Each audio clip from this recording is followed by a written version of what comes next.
23 نوامبر سال 2022 تخمیناً ساعت 19:30 دقیقه راننده автомашین تمغه تویوتا کامری نبیف سیاوش سال تولدش 1997 ساکن ناحیه جیهون هنگام حرکت از سمت ناحیه مذکور به سمت شهر بختر در حدود دهه کلین ناحیه بلخی از عهده اداره وسایل نقلیات نبرآمده دوچرخه‌ان حسینوف اسمان علی سال تولدش 1976 ساکن ناحیه مذکور را پخش نموده است. در نتیجه حسینوف جراحت وزن جسمانی برداشته در جای حادثه به هلاکت رسیده است.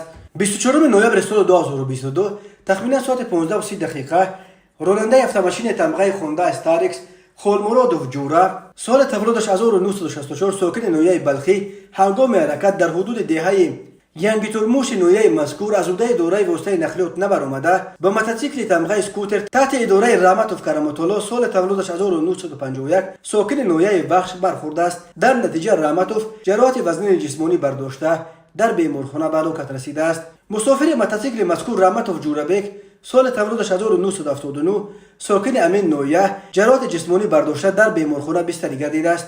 از روی این حادثه تحقیقات ادامه دارد.